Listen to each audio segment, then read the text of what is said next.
il est placé sous bracelet électronique. Après avoir causé un terrible accident de voiture, Pierre Palmade a été mis en examen pour homicide involontaire. Interrogé dans 7 à 8, le dimanche 19 février 2023, des proches du quadragénaire, qui conduisait la voiture, ont accepté de se confier à TF1. Et leur inquiétude est grande. Est-ce qu'il va se réveiller ou pas? Est-ce qu'il va marcher ou pas?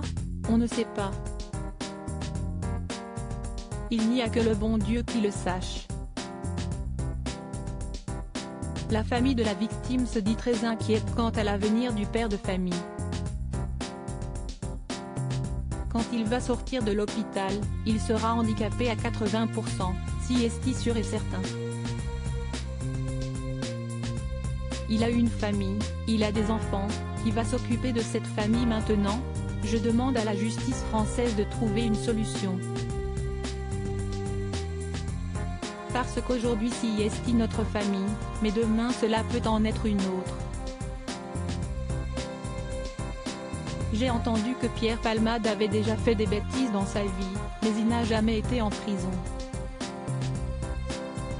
La famille de l'homme qui est encore dans le coma, ne peut retenir sa colère face au comportement de Pierre Palmade. Monsieur Pierre Palmade, il a fait une grande bêtise. Il a détruit 2 familles.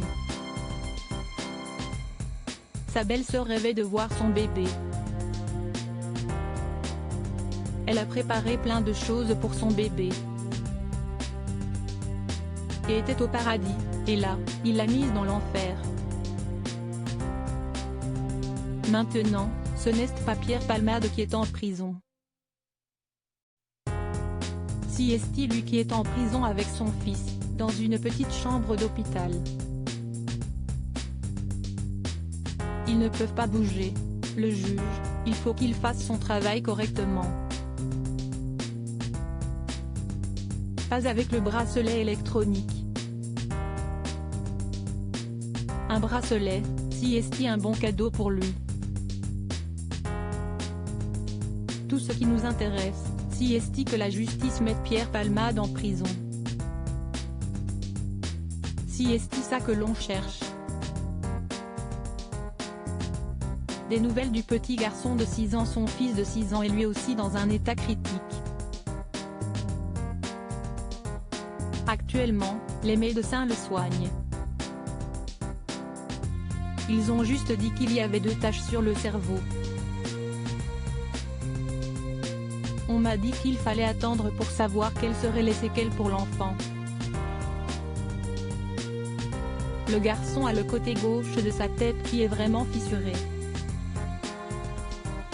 La peau est déchirée. On lui a parlé un peu, il répondait, il bougeait sa main et ses pieds. Il ne pouvait pas faire de phrase ou faire quelque chose de plus long, il avait très mal à la mâchoire. Il faisait des gestes des fois quand il avait trop mal.